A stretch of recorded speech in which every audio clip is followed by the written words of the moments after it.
এই প্রথমবার আমি ভোট দিতে আসছি, অনেকটা ভালো লাগতেছে। সুষ্ঠুভাবে ভোট দিয়ে চলে আসি। আমার ভোট আমি দিয়েছি, যাকে খুশি তাকে দিয়েছি। বয়সের ভারে নুয়ে পড়লেও পছন্দের প্রার্থীকে জয়ী করার প্রত্যাশায় ভোট যুদ্ধে সত্তরোর্ধ্ব এ বৃদ্ধ। শান্তিপূর্ণ পরিবেশ বিরাজ করায় সকালে বিভিন্ন কেন্দ্রে অসুস্থ শরীরে ভোট দিতে দেখা যায় এমন বয়স্কদের। কয়েকটি বিক্ষিপ্ত ঘটনা ছাড়াই দেশের বিভিন্ন উপজেলায় অনুষ্ঠিত হচ্ছে শান্তিপূর্ণ ভোট গ্রহণ। ভোটারদের লাইনও ছিল চোখে পড়ার মতো। সদ্য ভোটার হওয়া যুবক থেকে শুরু করে ৮০ ছুঁই ছুঁই বৃদ্ধ সব বয়সীদের ছিল ভিড়। এই প্রথমবার আমি ভোট দিতে আসছি, অনেকটা ভালো লাগতেছে।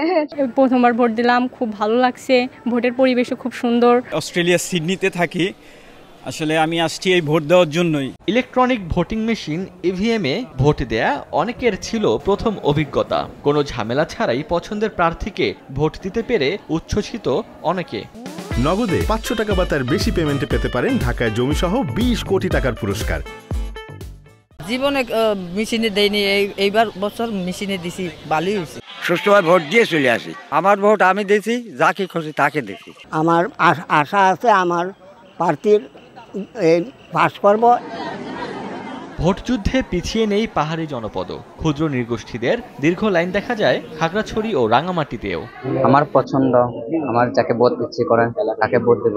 এদিকে ভোট নির্বিঘ্ন করতে নির্বাচন কমিশন ও প্রশাসনের পক্ষ থেকে ছিল কঠোর নিরাপত্তা। প্রত্যেকটা কেন্দ্র এবং প্রত্যেকটা এলাকাতে যেন সুস্থ এবং একটি সুন্দর শান্তিপূর্ণ ভোট যাতে অনুষ্ঠিত হয়, সেই লক্ষ্যে আমরা পর্যাপ্ত আইন শৃঙ্খলার লোক আমাদের বাহিরে আছে। কোনো রকম কোনো অপ্রীতিকর কোনো ঘটনার কোনো তথ্য আমরা পাইনি এখন পর্যন্ত, এবং একটা উৎসব মুখর পরিবেশ চলছে। দ্বিতীয় ধাপে ১৫৬টির মধ্যে ২৪টি উপজেলায় ইভিএম এবং বাকি উপজেলাগুলোতে ব্যালট পেপারের মাধ্যমে ভোট গ্রহণ চলছে। ওমর ফারুক, সময় সংবাদ।